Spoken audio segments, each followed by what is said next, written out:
মুখগ্ৰন্থত বিয়পি অহা বহু পোষ্টৰ ভিতৰত এটা অন্যতম পোষ্ট আপোনালোকলৈ আগবঢ়ালোঁ। আগতেও এনেধৰণৰ বহু পোষ্ট আগবঢ়াইছিলোঁ, আজিও দিলোঁ। স্বাগতম জনাইছোঁ আপোনালোকৰ প্ৰিয় চেনেল বিভিন্নলৈ। সৃষ্টিকৰ্তা ব্ৰহ্মাৰ পুত্ৰ বিশ্বকৰ্মা আৰু পুত্ৰী সৰস্বতী। বিশ্বকৰ্মা আৰু সৰস্বতীৰ বিষয়ে জনাৰ আগতে আমি প্ৰথমে ব্ৰহ্মা কোন হয় জানিব লাগিব। ব্ৰহ্মাক সৃষ্টিকৰ্তা বুলি কোৱা হয়।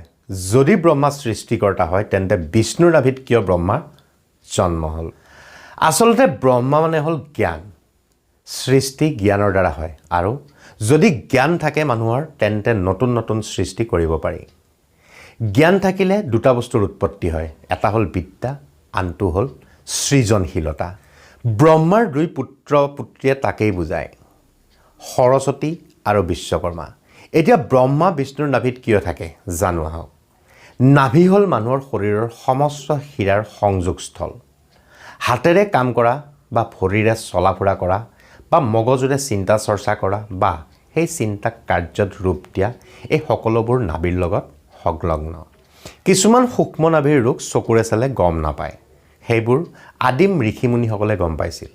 সেয়েহে নাভিত জ্ঞানৰ কেন্দ্ৰ বুলি কোৱা হয়। ৰাৱণ জন্মসূত্ৰে ব্ৰাহ্মণ আছিল, কিন্তু ৰাৱণৰ শৰীৰত ব্ৰাহ্মণৰ গুণ নাছিল, যাৰ বাবে ৰাৱণ অসুৰ হৈ জন্ম হৈছিল। ৰাৱণৰ 10টা শিৰ, যাক আমাৰ শৰীৰৰ 10টা অংগ বুলিও কোৱা হয়। 5টা কৰ্মনেন্দ্ৰিয় আৰু 5টা জ্ঞানেন্দ্ৰিয়। যিকেইটা ৰাৱণে সৎব্যৱহাৰ নকৰাৰ বাবে ব্ৰাহ্মণ হৈও ৰাৱণ অসুৰ আছিল। ৰাৱণৰ আত্মা নাভিত আছিল। এতিয়া মূল কথালৈ আহোঁ। বিষ্ণুৰ নাভিত ব্ৰহ্মাৰ স্থান। বিষ্ণু কোন আছিল? যিজনে সমস্ত জগতৰ পালন কৰে তেওঁক বিষ্ণু বুলি কোৱা হয়। বিষ্ণুক ৰক্ষা কৰি থাকে পাঁচমুখীয়া সৰ্প বা শেষ নাগে, যি সৰ্পৰ ওচৰত হয়তো আমি যাবলৈ ভয় কৰোঁ। আচলতে সেই পঞ্চমুখৰ সৰ্প কোনো ভৌতিক সৰ্প নহয়। সেই 5টা হ'ল আমাৰ প্ৰকৃতি, যাক আমি পঞ্চভূত বুলি কওঁ। আকাশ, বায়ু, পানী, পৃথিৱী আৰু অগ্নি। বিষ্ণুই অনন্ত সাগৰৰ মাজত থাকে। সেই অনন্ত সাগৰ হ'ল আমাৰ চিন্তাবোৰ। যেতিয়া আমি আমাৰ চিন্তাবোৰ সংযম কৰোঁ তেতিয়া আমাক এই প্ৰকৃতিয়ে ৰক্ষা কৰিব। যিদৰে প্ৰকৃতিৰূপী পাঁচমুখী সৰ্পই বিষ্ণুক ৰক্ষা কৰি আছে। আৰু আমি আমাৰ চিন্তাৰ দ্বাৰা আমাৰ জ্ঞানক ভাল কামত লগাব লাগে। লক্ষী আমাৰ পিছত পৰিব। আমি লক্ষীৰ পিছত পৰি পূজা কৰিব নালাগে। যিদৰে বিষ্ণুই নিজৰ চিন্তাক সৎব্যৱহাৰ আৰু সংযম কৰাৰ বাবে লক্ষীয়ে বিষ্ণুৰ ভৰিৰ ওচৰত সদায় বহি সেৱা কৰি থাকে। চকু বন্ধ কৰি বিষ্ণু ভগৱানে এই পৃথিৱীখন চাই থাকে, চিন্তাত বিলীন হৈ থাকে। যেতিয়াই চকু মেলি দিয়ে তেতিয়া নাভিৰ পৰা ব্ৰহ্মা ওলাই আহে। তেতিয়াই ব্ৰহ্মাৰ দ্বাৰা নিজৰ চিন্তাক কামত লগায়। চকু বন্ধ কৰিলেই বিষ্ণু আকৌ চিন্তাত মৌন হৈ যায়। অৰ্থাৎ আমি ভাল চিন্তা কৰি বা চিন্তাত নিমগ্ন হোৱাৰ পিছত চিন্তাৰ পৰা বাহিৰত ওলাই আহি সাৰে থাকোঁতেই নিজৰ বুদ্ধি আৰু জ্ঞানক কামত লগাব লাগে। জ্ঞানৰ বা ব্ৰহ্মাৰ জীয়েক সৰস্বতী আমি বিদ্যা পাবৰ বাবে পূজা কৰোঁ। আচলতে আমি এইবোৰ কৰাৰ লাভ আছেনে? ভাৰতৰ বাহিৰত ক'তো কৰা দেখা নাই। আমি নিজেই হিন্দু ধৰ্মৰ পতন মাতিছোঁ নেকি? আচলতে সৰস্বতীৰ উৎপত্তি হৈছিল ব্ৰহ্মাৰ পৰা। ব্ৰহ্মা মানে হ'ল জ্ঞান। অৰ্থাৎ জ্ঞান থাকিলে বিদ্যাৰ উৎপত্তি হয়। বিদ্যাৰ দেৱী আহে ৰাজহাঁহত উঠি।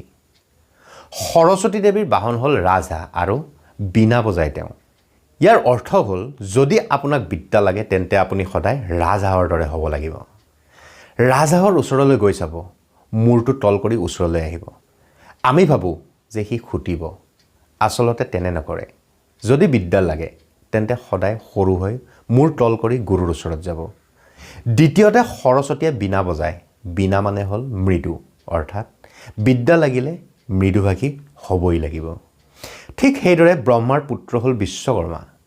বিশ্বকৰ্মাৰ বাহন হ'ল হাতী। তেওঁৰ হাতত বিভিন্ন ধৰণৰ অস্ত্ৰ থাকে। তেওঁৰ ভনী হ'ল সৰস্বতী। যদি সৃষ্টি কৰিব বিচাৰে তেন্তে আপোনাক বিদ্যা লাগিব ভনীৰ দৰে আৰু জ্ঞান লাগিব পিতৃৰ দৰে। আৰু বিশ্বকৰ্মাৰ বাহন হ'ল হাতী, অৰ্থাৎ হাতীৰ দৰে সদায় নিজৰ পথত অটল হৈ থাকক। কুকুৰে যিমানে ভুকিলেও পিছলৈ নাচাব, আগবাঢ়ি যাওক সদায়, তেতিয়া নতুন নতুন সৃষ্টি কৰিব পাৰিব। সৃষ্টিকৰ্তা ব্ৰহ্মাই এই দুই সন্তানৰ দ্বাৰা সৃষ্টি কৰে যদি জ্ঞান আছে তেন্তে বিদ্যা আৰু সৃজনশীলতা নিজেই আহিব যদি জ্ঞান নাই যিমান পূজা কৰিলেও নোৱাৰে মাত্ৰ আত্মসন্তুষ্টি পাব জ্ঞান থাকিলে বিদ্যা আহিব বিদ্যা থাকিলে সৃষ্টি কৰিব পাৰিব ধন্যবাদেৰে বিপুল মজুমদাৰ গুৱাহাটী